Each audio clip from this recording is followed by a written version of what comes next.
ರಾಜ್ಯಾದ್ಯಂತ ಪ್ರತಿಭಟನೆಗೆ ಕರೆ ಕೊಟ್ಟಿದ್ರು. ಹಿಂದಿ ದಿವಸ್ ಆಚರಣೆ ವಿರುದ್ಧವಾಗಿ ಅವರು ಪ್ರತಿಭಟನೆಯನ್ನು ಮಾಡೋದಕ್ಕೆ ಮುಂದಾಗಿದ್ದರು. ಪ್ರತಿಭಟನೆಯನ್ನು ಕೂಡ ಮಾಡಿದ್ದಾರೆ. ಹಿಂದಿ ದಿವಸ್ ಆಚರಣೆ ಮಾಡಬಾರ್ದು ಅಂತ ಹೇಳಿ ಪ್ರತಿಭಟನೆಯನ್ನು ಮಾಡಿದ್ದಾರೆ. ರಾಜ್ಯಾದ್ಯಂತ ಕರವೇ ಹೋರಾಟದ ಕಿಚ್ಚು ಹೆಚ್ಚಾಗಿತ್ತು. ಬೆಳಗಾವಿಯಲ್ಲಿ ಕಾರ್ಯಕರ್ತರು ಬೀದಿಗಿಳಿದು ಹೋರಾಟವನ್ನು ಮಾಡಿದ್ದಾರೆ. ಸರ್ಕಾರದ ವಿರುದ್ಧ ಆಕ್ರೋಶವನ್ನು ಕೂಡ ವ್ಯಕ್ತಪಡಿಸಿದ್ದಾರೆ.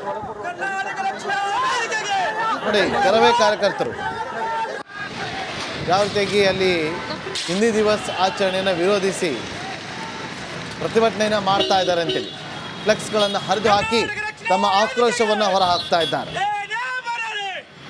ಬೆಳಗಾವಿಯಲ್ಲಿ ಕಾರ್ಯಕರ್ತರು ಬೀದಿಗಿಳಿದು ಅಲ್ಲಿ ಪ್ರತಿಭಟನೆಯನ್ನು ಮಾಡಿದ್ದಾರೆ. ನಿಮಗೆ 3 ದೃಶ್ಯಗಳನ್ನು ತೋರಿಸ್ತಾ ಇದ್ದೀವಿ. ಒಂದು ಬೆಳಗಾವಿಯಲ್ಲಿ ಯಾವ ರೀತಿಯಾಗಿ ಪ್ರತಿಭಟನೆ ಆಕ್ರೋಶ ಇತ್ತು ಅಂತೇಳಿ, ಮತ್ತೊಂದು ಕಡೆ ಕೊಪ್ಪಳದಲ್ಲೂ ಕೂಡ ಕರವೇ ಕಾರ್ಯಕರ್ತರು ಪ್ರತಿಭಟನೆಯನ್ನು ನಡೆಸಿದರು. ಇತ್ತ ಮೈಸೂರು ಭಾಗದಲ್ಲೂ ಕೂಡ ಆಕ್ರೋಶವನ್ನ ಹೊರಹಾಕಿದ್ದಾರೆ. ಯಾವುದೇ ಕಾರಣಕ್ಕೂ ಕೂಡ ಹಿಂದಿ ದಿವಸ್ ಆಚರಣೆ ಮಾಡಬಾರ್ದು, ಅದನ್ನ ನಾವು ವಿರೋಧವನ್ನು ವ್ಯಕ್ತಪಡಿಸ್ತೀವಿ ಅಂತ ಹೇಳಿ ಇವತ್ತು ರಾಜ್ಯಾದ್ಯಂತ ಕರವೇ ಕಾರ್ಯಕರ್ತರು ಹೋರಾಟವನ್ನು ನಡೆಸಿದ್ದಾರೆ. ಒಂದು ಕಡೆ ಕರವೇ ಕಾರ್ಯಕರ್ತರನ್ನ ವಶಕ್ಕೆ ಪಡೆದುಕೊಳ್ತಾ ಇದ್ದ ಸಂದರ್ಭದ ದೃಶ್ಯಾವಳಿಯನ್ನು ಗಮನಿಸ್ತಾ ಇದ್ದೀರಿ. ಮತ್ತೊಂದು ಕಡೆ ಕೊಪ್ಪಳದಲ್ಲಿ ರಸ್ತೆಯಲ್ಲಿ ವಾಹನಗಳ ಸಂಚಾರವನ್ನು ತಡೆದು ಪ್ರತಿಭಟನೆಯನ್ನು ಮಾಡಿದ್ದಾರೆ. ಮತ್ತೊಂದು ಕಡೆ ಕೊಪ್ಪಳದ ಮೈಸೂರಲ್ಲೂ ಕೂಡ ರಸ್ತೆಯಲ್ಲಿ ಕೂತು ತಮ್ಮ ಆಕ್ರೋಶವನ್ನು ಹೊರಹಾಕಿದ್ದಾರೆ.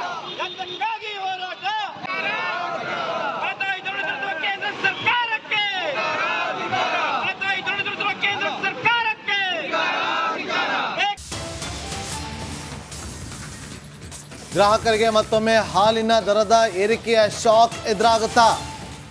ಜನಸಾಮಾನ್ಯರ ಜೇಬಿಗೆ ಸರ್ಕಾರ ಮತ್ತೊಮ್ಮೆ ಕತ್ತರಿ ಹಾಕೋದಕ್ಕೆ ಮುಂದಾಗ್ತಾ ಇದೆಯಾ? ಹಾಲಿನ ದರ ಏರಿಕೆಯ ಸುಳಿವನ್ನ ಕೊಟ್ಟಂತಹ ಸಿಎಂ ಸಿದ್ದರಾಮಯ್ಯ ಅವರು ಜನ ಈಗ ಆಕ್ರೋಶವನ್ನು ಹೊರಹಾಕ್ತಿದ್ದಾರೆ. ರಾಜ್ಯಾದ್ಯಂತ ಮತ್ತೊಮ್ಮೆ ಹಾಲಿನ ದರ ಏರಿಕೆ ಮಾಡ್ತೀರಾ? ಜನಸಾಮಾನ್ಯರ ಜೇಬಿಗೆ ಕತ್ತರಿ ಹಾಕುವಂಥ ಕೆಲಸವನ್ನ ಮಾಡ್ತಾ ಇದ್ದೀರಾ ಅಂತೇಳಿ ಸಿಎಂ ಸಿದ್ದರಾಮಯ್ಯ ಅವರು ಆ ಒಂದು ಸುಳಿವನ್ನ ಕೊಡ್ತಾರೆ. ಕೇಳಿಬೇಕಾರೆ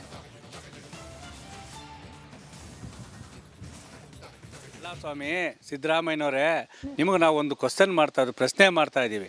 ನೀವು ಇವತ್ತು ಗ್ರಾಹಕರಿಗೆ ಹೊರೆಯಾಗುವಂಥ ನಂದಿನಿ ಹಾಲಿನ ಉತ್ಪನ್ನಗಳ ಬೆಲೆಯನ್ನು ಏರಿಕೆ ಮಾಡ್ತೀರಾ, ಅದನ್ನು ನೇರವಾಗಿ ರೈತರಿಗೆ ಕೊಡ್ತೀರಾ ಅಂತೇಳಿ ಭರವಸೆ ಕೊಟ್ಟಿದ್ದೀರಾ. ಅದು ಸಭೆಯಲ್ಲೇ ನೀವು ಭರವಸೆ ಕೊಟ್ಟಿದ್ದೀರಾ.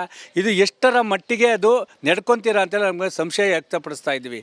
ಯಾಕಂದರೆ ಈಗಾಗಲೇ ಹಿಂದೆ ಈ ಒಂದು ಏರಿಕೆಯಾಗಿದ್ದಂತಹ ಹಾಲಿನ ಬೆಲೆಯನ್ನು ರೈತರಿಗೆ ಕೊಡ್ತೀನಿ ಅಂತೇಳಿ ರೈತರಿಗೆ 3 ನಾಮ ಹಾಕಿ ಮತ್ತೆ ರೈತರಿಗೆ ಕೊಡುವಂತಹ ಹಾಲಿನ ಬೆಲೆಯನ್ನು ಇಳಿಕೆ ಮಾಡುವ ಮುಖಾಂತರ ರೈತರ ಮರಣ ಶಾಸನವನ್ನು ಬರೆದಿದ್ರೆ. ಆದರೆ ಇವತ್ತು ಇವತ್ತು ಹಾಲಿನ ದರ ಏರಿಕೆ ಮಾಡ್ತಾ ಇದ್ದಾರೆ. ಏರಿಕೆ ಮಾಡಿದ್ರೆ ರೈತರಿಗೆ ಬರ್ತಾ ಇಲ್ಲ. ಅವ್ರು ಏನು ಸರ್ಕಾರಕ್ಕೆ ಯೂಸ್ ಮಾಡ್ಕೊಳ್ಳೋಕ್ಕೆ, ಅವರು ಬಿಟ್ಟಿ ಬಾಗಿಲಿಗೆ ಮಾಡ್ಕೊಳ್ಳೋಕ್ಕೆ ಹಾಲಿನ ದರ ಏರಿಕೆ ಮಾಡ್ತಾಯಿದ್ದಾರೆ. ಇವತ್ತು ಬೂಸಾ ಗ್ಯಾಂಡಿಂಡಿ ಇರ್ಬೋದು, ಇವತ್ತು ಯಾವ ಥರ ರೈಸ್ ಆಗಿದೆ ಅಂದರೆ ಪ್ರತಿಯೊಬ್ಬರು ಮಾತಾಡ್ತಾರೆ ಸರ್, ರೈತರು ದೇಶದ ಬೆನ್ನೆಲುಬು ಅಂತ.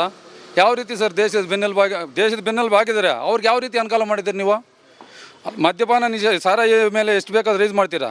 ಬಡವರಿಗೆ ಇವತ್ತು ಮನೆಗಳು ಬರ್ತಾ ಇಲ್ಲ, ಯಾವುದು ಅನುಕೂಲ ಆಗ್ತಾ ಇಲ್ಲ. ನೀವು ಹಾಲಿನ ರೈತರು ಕೊಡಿ, 2 ರೂಪಾಯಿ ಕೊಟ್ಟರು. ಈ ಸರ್ಕಾರ ಅಧಿಕಾರಕ್ಕೆ ಬಂದು ಸುಮಾರು 1.25 ವರ್ಷ ಕಳೆದರೂ ಸದಾ ಬರೀ ಆಶ್ವಾಸನೆಗಳನ್ನ ಕೊಡ್ತಾನೆ ಇದೆಯೇ ಹೊರತು ಯಾವ ಕಾರ್ಯಗತಗಳಿಗೆ ಬರಲಿಲ್ಲ. ಗ್ಯಾರಂಟಿಯಲ್ಲಿ ಸರ್ಕಾರ ಮುಳುಗೋಗಿದೆ. ಹಾಲಿನ ದರ ಗ್ರಾಹಕರಿಗೆ ಏರಿಕೆ ಮಾಡೋದು ಸರಿಯಲ್ಲ. ಸರ್ಕಾರ ಏನು ಗ್ರಾಹಕರಿಗೂ ಹೆಚ್ಚಿನ ಹೊರೆ ಆಗ್ತಾ ಇದೀನಿ ಅಂತ ಹೇಳ್ತಾರೆ, ಅದನ್ನು ನಿಲ್ಲಿಸಬೇಕು. ಇವರು ಏನು ಹಿಂದಿನ ದರ ಏನಿದೆ ಅದನ್ನ ಮುಂದುವರಿಸಬೇಕು. ಇವರು ಯಥಾವತ್ತಾಗಿ ಏನು ಪ್ರೋತ್ಸಾಹ. ಪ್ರಜ್ವಲ್ ರೇವಣ್ಣ ವಿರುದ್ಧ ಅತ್ಯಾಚಾರ ಪ್ರಕರಣದಲ್ಲಿ 42ನೇ ಎಸಿಎಂಎಂ ನ್ಯಾಯಾಲಯಕ್ಕೆ ಎಸ್ಐಟಿ 3ನೇ ದೋಷಾರೋಪ ಪಟ್ಟಿಯನ್ನ ಈಗಾಗಲೇ ಸಲ್ಲಿಸಿದೆ. ಈ ಚಾರ್ಜ್ ಶೀಟ್ ನಲ್ಲಿ ಬೆಚ್ಚಿ ಬೀಳಿಸುವ ಅಂಶ ಉಲ್ಲೇಖ ಆಗಿದೆ. ಸಂತ್ರಸ್ತೆಗೆ ಗನ್ ತೋರಿಸಿ ಪ್ರಜ್ವಲ್ ರೇವಣ್ಣ ಅತ್ಯಾಚಾರ ಎಸಗಿದ್ದಾರೆ, ಅಲ್ಲದೆ ಗಂಡನನ್ನ ಮುಗಿಸ್ಬಿಡ್ತೀನಿ ಅಂತ ಬೆದರಿಸಿದ್ದಾರೆ ಅಂತ ಸಂತ್ರಸ್ತೆ ಹೇಳಿಕೆಯನ್ನು ನೀಡಿದ್ದಾರೆ.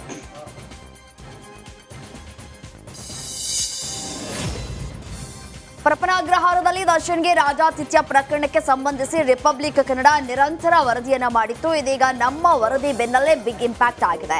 ಕಾರಾಗೃಹ ಇಲಾಖೆಯಲ್ಲಿ ಭರ್ಜರಿ ಸರ್ಜರಿ ಆಗಿದ್ದು, ರಾಜ್ಯದ ವಿವಿಧ ಜೈಲುಗಳಲ್ಲಿ ಒಟ್ಟು 43 ಅಧಿಕಾರಿಗಳನ್ನ ವರ್ಗಾವಣೆ ಮಾಡಿ ಸರ್ಕಾರ ಆದೇಶವನ್ನ ಹೊರಡಿಸಿದೆ.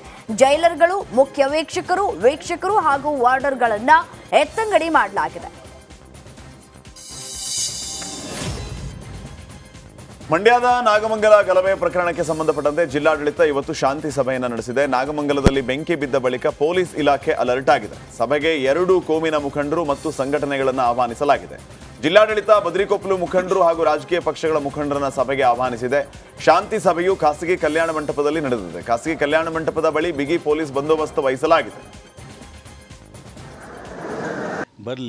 ಬರಲಿ ನಾನು ಯಾರನ್ನೂ ಬರಬೇಡ ಅನ್ನೋಕ್ಕಾಗತ್ತಾ? ಬರಲಿ, ಬಟ್ ಅದನ್ನು ನಾನು ಅವರು ಒಂದು ಮನಸ್ಸಿನಲ್ಲಿ ಇಟ್ಕೊಳ್ಳಿ. ನಾವುಗಳನ್ನು ಒಂದು ಪಾಯಿಂಟ್ ಮಾಡ್ಕೊಂಡು ರಾಜಕೀಯ ಅಸ್ತ್ರನ ಉಪಯೋಗಿಸ್ಕೊಳ್ಳೋದು. ಸ್ವಲ್ಪ 2.5 ಕೋಟಿವರೆಗೂ ಒಂದು ಪ್ರಥಮ ಅಂತ ಮಾಡಿದರೆ ಇವತ್ತು ಫೈನಲ್ ಆಗುತ್ತೆ. ಇವತ್ತು ಸಾಯಂಕಾಲ ಕೊಡ್ತಾರೆ.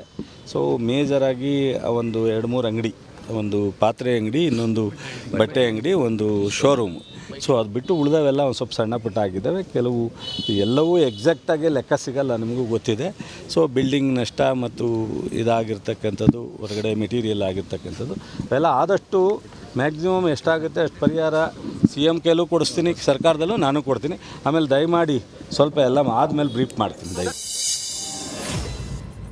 ಮಂಡ್ಯದ ನಾಗಮಂಗಲದಲ್ಲಿ ಗಣೇಶ ಮೆರವಣಿಗೆ ವೇಳೆ ನಡೆದಿದ್ದ ಗಲಭೆ ಪ್ರಕರಣದಲ್ಲಿ ಸಚಿವರು ತಮ್ಮ ಆಪ್ತರ ರಕ್ಷಣೆಗೆ ಮುಂದಾದ್ರ ಎನ್ನುವ ಪ್ರಶ್ನೆ ಮೂಡಿದೆ. ಯಾಕಂದ್ರೆ ಬ್ಲಾಕ್ ಕಾಂಗ್ರೆಸ್ ಅಧ್ಯಕ್ಷ ರಾಜೇಶ್ ಹೆಸರು FIR-ನಲ್ಲಿ ಉಲ್ಲೇಖವಾಗಿಲ್ಲ.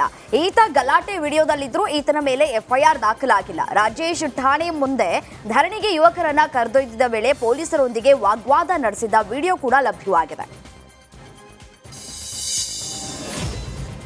ನಾಗಮಂಗಲ ಗಲಭೆ ಪ್ರಕರಣ ಕುರಿತ ಶಾಂತಿ ಸಭೆಗೆ ಮಾಧ್ಯಮಗಳಿಗೆ ನಿರ್ಬಂಧ ಹಿನ್ನೆಲೆ ಸರ್ಕಾರದ ವಿರುದ್ಧ MLC CT ರವಿ ಆಕ್ರೋಶವನ್ನ ವ್ಯಕ್ತಪಡಿಸಿದ್ದಾರೆ. ಬಾಂಬ್ ಹಾಕೋರು ತಾಲಿಬಾನಿಗಳು ಬಂದ್ರೆ ಬಿಟ್ಕೊಳ್ತಾರೆ, ನಮ್ದಕ್ಕೆ ಜನ ನಮ್ಗೆ ಓಟ್ ಅಂತಾರೆ, ಆದ್ರೆ ಕಾಂಗ್ರೆಸ್ಸಿಗರು ತಲೆ ಮೇಲೆ ಟೋಪಿ ಹಾಕೊಂಡು ಕರೆದುಕೊಳ್ತಾರೆ. ಹುಳುಕು ಮುಚ್ಕೊಳ್ಳೋದಕ್ಕೆ ಮಾಧ್ಯಮಗಳನ್ನ ಹೊರಗಿಟ್ಟಿದ್ದೀರಾ ಅಂತ CT ರವಿ ವಾಗ್ದಾಳಿಯನ್ನು ನಡೆಸಿದ್ದಾರೆ. ಮಾಧ್ಯಮವನ್ನ ಮುಚ್ಚಿಟ್ಟು ಶಾಂತಿ ಸಭೆ ಮಾಡೋದ್ರೊಳಗೆ ಅರ್ಥ ಏನಿದೆ? ಇವ್ರು ಹುಳುಕ್ ಮುಚ್ಚಿ ಹಾಕೊಳ್ಳೋಕ ಮಾಧ್ಯಮಗಳನ್ನು ಬರಬೇಡಿ ಅಂತ ಹೇಳೋದು? ಮೊದಲು ಇವ್ರಿಗೆ ಶಾಂತಿ ನೆಲೆಸಬೇಕು ಅಂತಿದ್ರೆ ಆ ಇಂಟಾಲರೆನ್ಸ್ ಮೈಂಡ್ಸೆಟ್ ಇದೆಯಲ್ಲ ಅದನ್ನು ಸರಿಪಡಿಸ್ಲಿ. ಆ ಇಂಟಾಲರೆನ್ಸ್ ಮೈಂಡ್ಸೆಟ್ಟು ಎಲ್ಲಿಂದ ಬಂತು? ಗಣಪತಿ ಬರಬಾರ್ದು ಅಂತ ಹೇಳೋ ಅಧಿಕಾರ ಅವನಿಗೆ ಯಾರು ಕೊಟ್ಟಿದ್ದ? ಅವ್ರನ್ನ ಒದ್ದೊಳಗೆ ಹಾಕಲಿ, ಆಗ ಶಾಂತಿ ನೆಲೆಸುತ್ತೆ. ಪೆಟ್ರೋಲ್ ಬಾಂಬು ಯಾವನ್ನು ತಯಾರು ಮಾಡ್ದ ಅವನ ಮನೆಗೆ ಬುಲ್ಡೋಜರ್ ನುಗ್ಗಿಸ್ಲಿ, ಆಗ ಶಾಂತಿ. ಗುತ್ತಿಗೆದಾರನಿಗೆ ಶಾಸಕ ಮುನಿರತ್ನ ಜೀವ ಬೆದರಿಕೆ ಹಾಕಿರುವ ಪ್ರಕರಣಕ್ಕೆ ಸಂಬಂಧಪಟ್ಟಂತೆ ಮಾಜಿ ಸಚಿವ ಮುನಿರತ್ನ ವಿರುದ್ಧ FIR ದಾಖಲಾಗಿದೆ. ವೈಯಾಲಿಕಾವಲ್ ಠಾಣೆಯಲ್ಲಿ 2 FIR ದಾಖಲಾಗಿದೆ. ಜೀವ ಬೆದರಿಕೆ ಪ್ರಕರಣದಲ್ಲಿ ಶಾಸಕ ಮುನಿರತ್ನ, ಆಪ್ತ ಸಹಾಯಕ VG ಕುಮಾರ್, ಸೆಕ್ಯೂರಿಟಿ ಅಭಿಷೇಕ್ ವಸಂತ್ ಕುಮಾರ್ ವಿರುದ್ಧ ಕೇಸ್ ದಾಖಲಾಗಿದೆ. ಉತ್ತರ ಕನ್ನಡ ಜಿಲ್ಲೆಯಲ್ಲಿ ಸ್ವಇಚ್ಛಾ ಹಿ ಸೇವಾ ಕಾರ್ಯಕ್ರಮ ಹಿನ್ನೆಲೆ ಸಂಸದ ವಿಶ್ವೇಶ್ವರ ಹೆಗಡೆ ಕಾಗೇರಿ ನೇತೃತ್ವದಲ್ಲಿ ಕಾರವಾರ ಜಿಲ್ಲಾಧಿಕಾರಿ ಕಚೇರಿಯಲ್ಲಿ ಸಭೆ ನಡೆದಿದೆ. ಸೆಪ್ಟೆಂಬರ್ 17ರಿಂದ ಅಕ್ಟೋಬರ್ 2ರವರೆಗೆ ನಗರ ಮತ್ತು ಗ್ರಾಮೀಣ ಪ್ರದೇಶಗಳಲ್ಲಿ ಸ್ವಚ್ಛತೆ ಕೈಗೊಳ್ಳುವಂತೆ ಕರೆಯನ್ನ ನೀಡಲಾಗಿದೆ. ಸ್ಥಳೀಯ ಸಂಸ್ಥೆ ಗ್ರಾಮಗಳಲ್ಲೂ ಸ್ವಚ್ಛತೆಯ ಜಾಗೃತಿ ಮೂಡಬೇಕು ಅಂತ ಸಭೆಯಲ್ಲಿ ಸಂಸದ ವಿಶ್ವೇಶ್ವರ ಹೆಗಡೆ ಕಾಗೇರಿ ಕಿವಿ ಮಾತನ್ನ ಹೇಳಿದ್ದಾರೆ. ಈ ಸಭೆಯಲ್ಲಿ ಜಿಲ್ಲಾಧಿಕಾರಿ ಲಕ್ಷ್ಮೀಪ್ರಿಯಾ, ಜಿಲ್ಲಾ ಪಂಚಾಯಿತಿ CEO ಈಶ್ವರ್ ಕಾಂದು ಸೇರಿದಂತೆ ವಿವಿಧ ಇಲಾಖೆಯ ಅಧಿಕಾರಿಗಳು ಭಾಗಿಯಾಗಿದ್ದರು.